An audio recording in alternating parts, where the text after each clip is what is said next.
Donc, bonsoir, ici c'est Herman qui va faire la vidéo ici. Ça va répondre à beaucoup de questions que vous avez.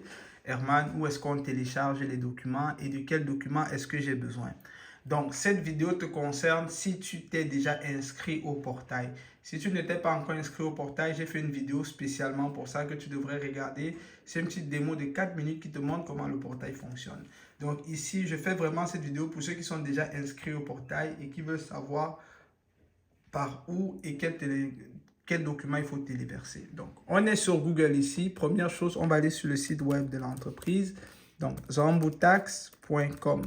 Zambo, mon nom de famille, tax, le service.com. Très simple. Et ici, vous êtes dans le site. Et là, vous allez mettre la langue que vous voulez. Bon, pour le cadre de cette vidéo, on va aller en français. Et on va aller dans l'onglet portail. Donc, vous allez cliquer dans portail. Ça va vous ouvrir une session ici. Et puis là, vous faites ouvrir une session. Donc, naturellement, ici, quand vous ouvrez une session, vous allez mettre le nom d'utilisateur comme le courriel que vous avez configuré. Donc, dans le cas ici, j'ai un courriel que j'ai déjà mis ici. Donc, je vais mettre le courriel. Et ensuite, je mets le mot de passe. Le mot de passe dans le cadre de mon portail ici. Parfait. C'est sûr qu'on recommande toujours d'avoir des mots de passe qu'on se rappelle parce que c'est plus facile généralement à gérer. Donc, vous allez recevoir l'authentification à 2 étapes ici. Donc, ici, vous allez recevoir un code dans votre courriel. Donc, moi, j'ai reçu mon code ici. Ça va être un code spécial. Donc, chaque personne a un code différent. Ce n'est pas toujours le même code à chaque fois que vous allez vous connecter. Là, vous dans votre courriel. Et puis, on se connecte. Parfait. Donc, ici, c'est le portail. C'est le portail pour ceux qui sont inscrits au portail. Je sais que vous l'avez déjà. Idéalement, je conseille d'utiliser un ordinateur parce que c'est plus facile. Là, vous allez aller voir les onglets ici, Home, Documents. On va aller dans Documents. C'est ça qui nous intéresse. Et vous voyez que les documents sont classés par année. Pourquoi? Parce qu'on veut que les informations de taxes liées à 2023, vous le mettez en 2023, 2022. Donc, vous séparez. On ne met pas tout dans le fichier. Donc, imaginez votre première déclaration, c'est 2023. Ben, on va tout simplement cliquer dans le fichier 2023. Dans le fichier 2023, vous allez voir 2 endroits. Je vais un peu zoomer l'écran ici pour vous. Vous allez voir 2 endroits. Vous allez voir Tax Document et vous allez voir Financial Report. Vous ne mettez rien ici dedans. Ça, c'est pour moi, pour vos copies de déclaration d'impôt que je vais mettre. Mais vous allez aller plutôt dans Tax Document. Donc là, on va aller dans Tax Document. On va cliquer là-dedans. Et c'est ici essentiellement que je veux que vous téléchargez vos T4. Tout simplement, vous venez ici dans Upload, téléverser et puis vous téléchargez. Donc, c'est assez logique. OK? C'est vraiment, vraiment assez logique. Normalement, lorsque vous allez ouvrir même ce portail, vous allez voir un formulaire que j'ai inscrit ici. Pour certains pour qui c'est la première fois, vous allez cliquer sur ce formulaire.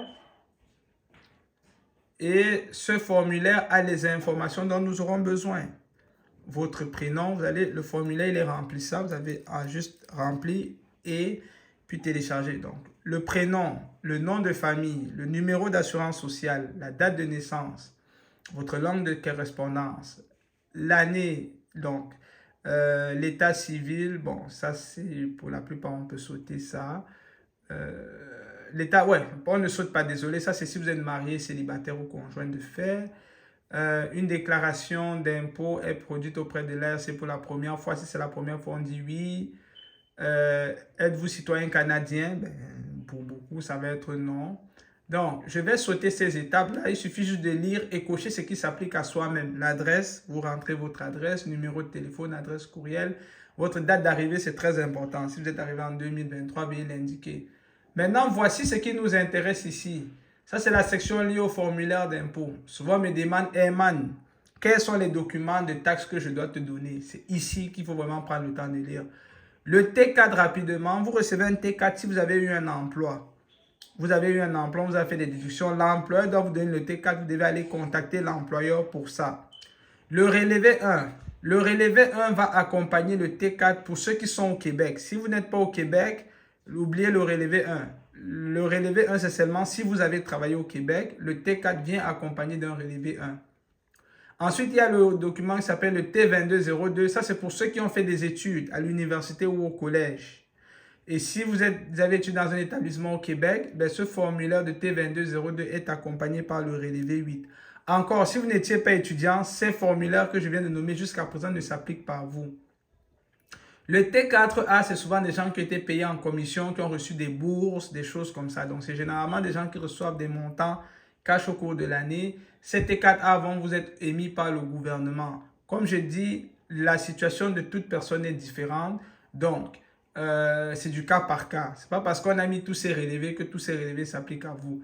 Il y a le T4E. Comme on dit ici, c'est pour ceux qui ont reçu une prestation d'assurance emploi. Donc, le EI en anglais, l'assurance emploi. Ensuite, il y a le relevé 31. Le relevé 31, c'est si vous avez été locataire au Québec. Donc, si vous avez payé un bail et que le bail est à votre nom, le bailleur peut vous donner le relevé 31. Je sais qu'il y a des bailleurs qui ne le donnent pas. Ce n'est pas grave. Le relevé 24. Bon, le relevé 24, c'est si vous avez des enfants qui vont à la garderie. Certaines garderies donnent le relevé 24. Certaines donnent juste un reçu. Donc, je préfère juste vous signaler si vous avez un relevé 24. Sinon, parfois, c'est le reçu. Ça, c'est pour les frais de garde. Le T5, ça, c'est des dividendes, des intérêts, des placements gagnés avec des institutions financières et des banques. Pour beaucoup, ça ne va pas s'appliquer à vous.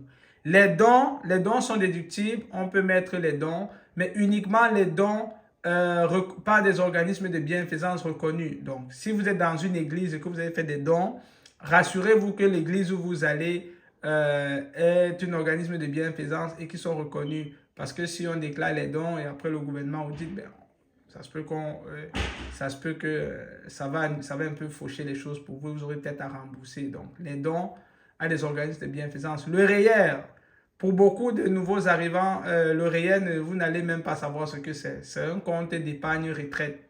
Donc, si vous voyez déjà des termes qui ne vous disent rien, ça veut dire probablement que ça ne s'applique pas à vous. Donc, donnez juste ce qui s'applique à vous. Les frais médicaux, certains frais médicaux sont déductibles. Ici, on aura besoin des reçus. Des frais médicaux avec des informations spécifiques. Et d'autres formulaires, c'est parce qu'il y a des cas qui ne s'appliquent pas nécessairement à ce que j'ai dit ici.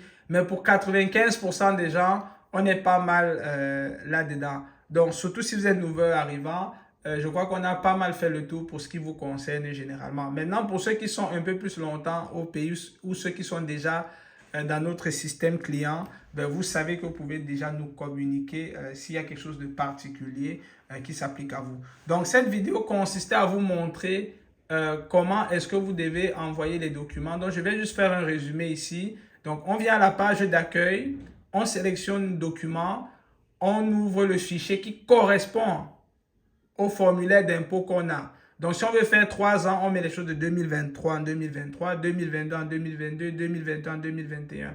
Donc, on va prendre 2023 et il y a 2 fichiers qui vont s'ouvrir. Ça, c'est pour moi, pour vos copies de retour et ça, c'est pour vous.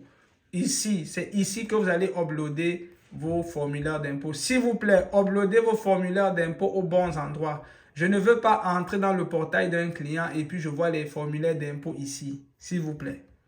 Ouvrez le bon fichier, chaque année bien organisé et uploadez les documents là-bas. Donc, c'était la vidéo que je vous ai envoyée qui vous sert en même temps de guide sur comment télécharger les documents et quels sont les relevés d'impôts. Et si vous avez encore plus de questions que ça, contactez-moi en privé, mais écoutez vraiment cette vidéo jusqu'à la fin. Merci et je vous souhaite une bonne saison d'impôts et je vous souhaite beaucoup d'argent. Bye bye.